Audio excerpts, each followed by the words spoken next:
in this period, especially if you were a dashing young man and you'd served in the military and you wore a uniform, Yeah. one of the quickest tickets out of poverty was to simply, my friends, marry rich, marry quick, and marry rich, right? So, in June 1805, he married Maria Bowater, a well-connected, wealthy woman who just also happened to be the daughter of a Royal Navy admiral, right? Admiral. So I'm taking that from historicuk.com.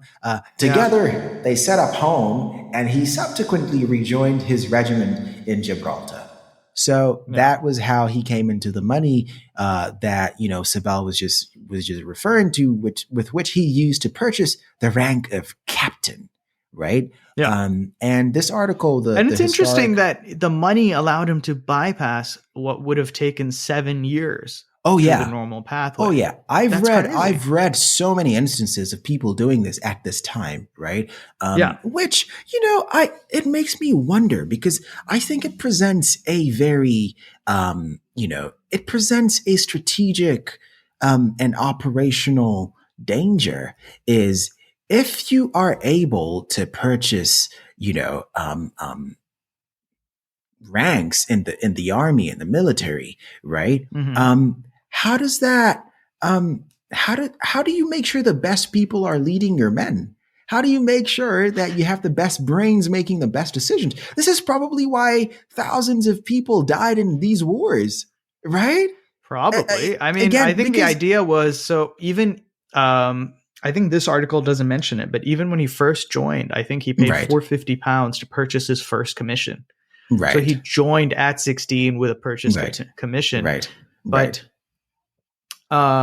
apparently this was like standard, and I'm assuming that this was the way of ensuring that only the gentlemanly class are the ones who become your commissioned officers, right? Right. Because they probably hadn't developed a system of what you have now, at least, which is you have your military academies, which are and other. But systems what happened to merit? What happened to proving yourself?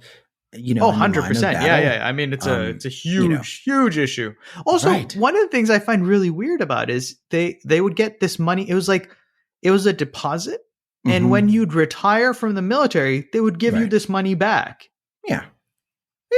That is so strange. Yeah, it's a bank. That is so strange. It's a bank, right? That was their employee retirement program, right? Yeah. It's just very odd. Yeah. So it says in historicuk.com that it's estimated that this rank of Captain Sibel cost him about £900.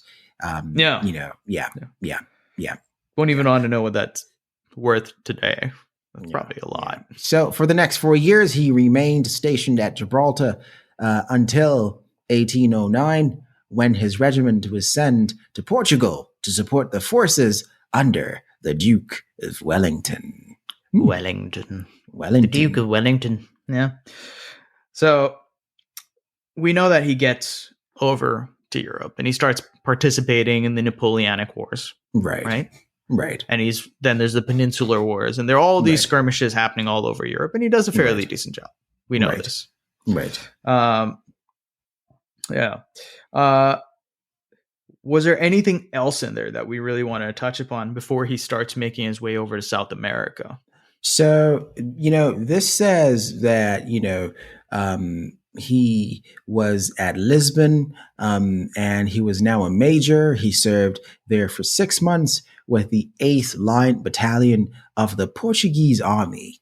His secondment had originated from a disagreement MacGregor had with a senior officer.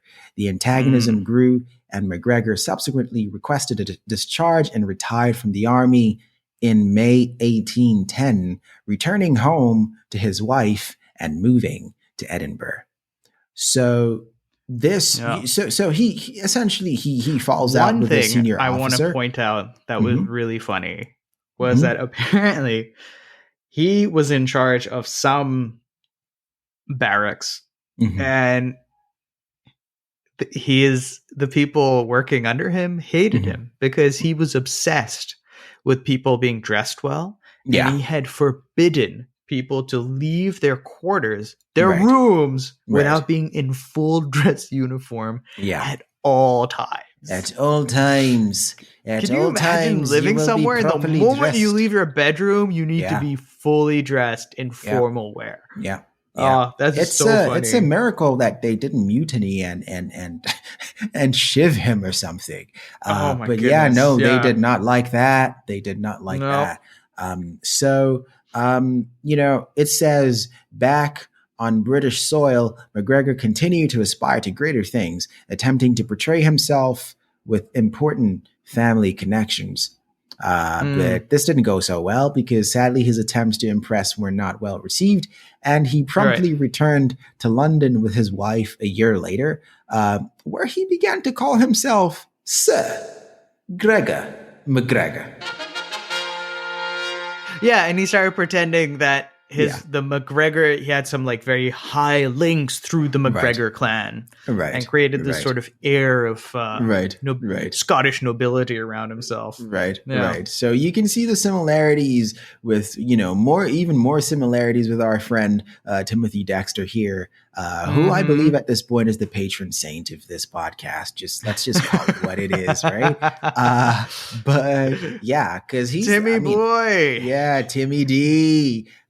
So he, he goes, about calling himself, Sir Gregor MacGregor, and he, I don't know what he was thinking, but he kind of maybe thought he could weasel his way up the social ladder, right? Unfortunately, one thing to come back to is he served the 57th Foot, which he served with, legendary regiment that Gregor served with.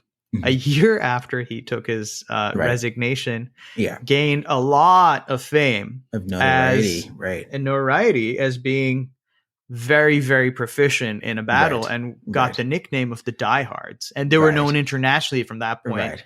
Now, and even though he had nothing to do with the battle, capitalizes in that. He utilized that connection.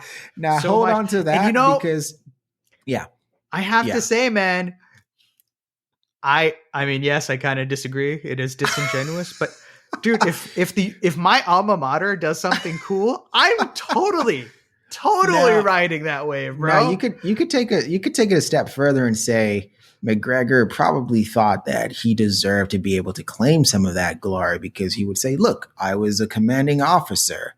I trained them. I made them what they are." Right. It was your division. It was my division. They enacted my ideas, and now they're onto greater things, and it is only right that I take some of the credit for whatever they deem to accomplish henceforth. Right? I mean, come on. It's both funny, but I think it's also real. Like, if I'm really attached to my college, the one I went to for my undergrad. Right. And if they do anything cool, I immediately am gonna be losing your head. It's my college, bro. Yeah. As if I had anything to do with it. Nothing to do. You had nothing. I had nothing to do with it. I definitely was not helping. Yeah. You'd be like, I too walked these halls.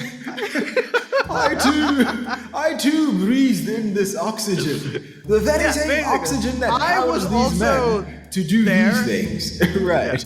I was also there. Let's not get into the nitty-gritty of time and space, but at some point I occupied the same space, right? So right, exactly. Yeah, who's to say? Yeah. Who's to say that my presence there didn't have a butterfly effect? Really? So this guy was like, "Yo, my division went, and we had this amazing battle," and they'd be like, "So what role were you playing?" And he's like, let's not go into that. I was involved. I was around, heart and soul. Yeah, I was around. It was like, or today can you say, hey, that's classified, right? I can't. That's classified. That's classified. Yeah. Just know, I was there, but my exact duties at the time, classified, bro. Classified. Yeah. So, he unfortunately lost his wife shortly after the return to London.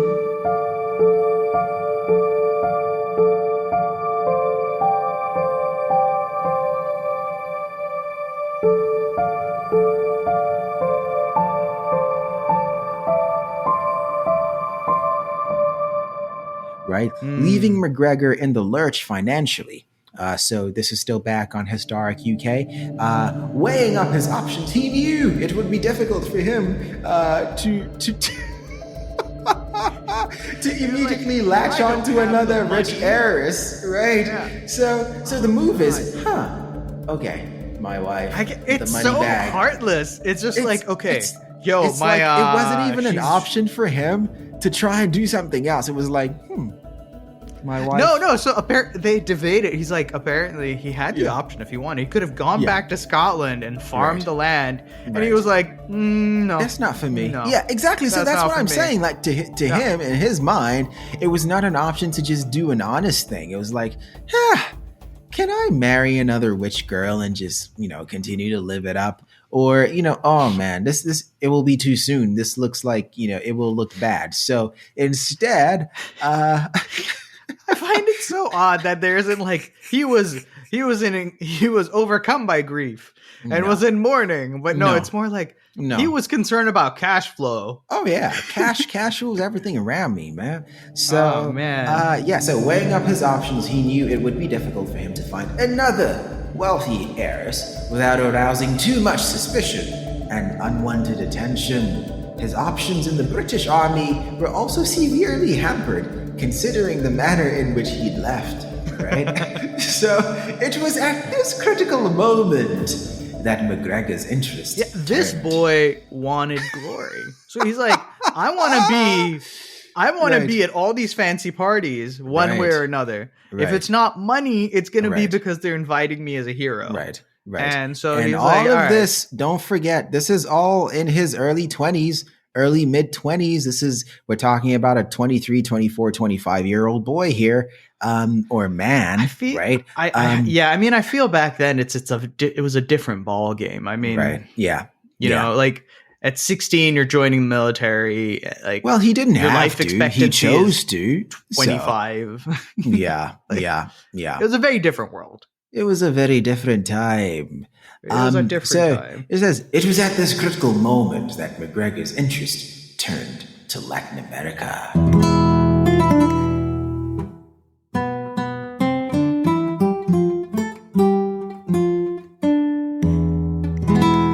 Always one for seizing an opportunity, MacGregor recalled the trip to London by General Francisco de Miranda, one of the revolutionaries of Venezuela.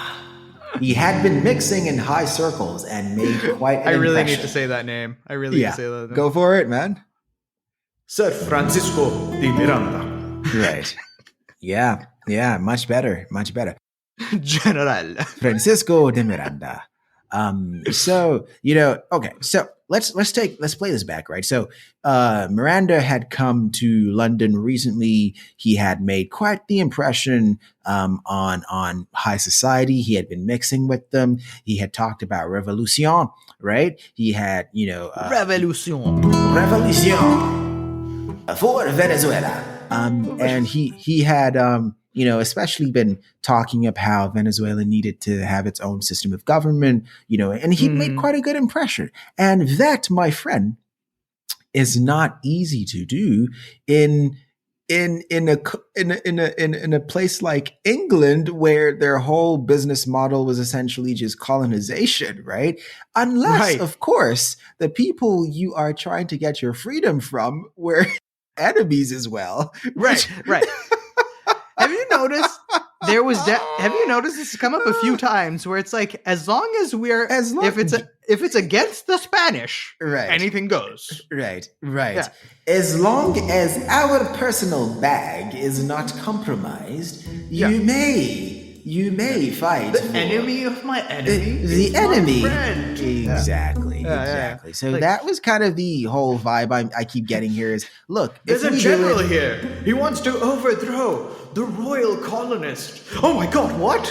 That's horrible. The Spanish royalist. Oh dear God. He's absolutely right. Absolutely right. In fact, how can we help him? How can we? We need to help him. We need to support his cause. It is only right. Right. Totally right. It is only right that all men should live with dignity. So yeah, he managed to leave an impression. So MacGregor believed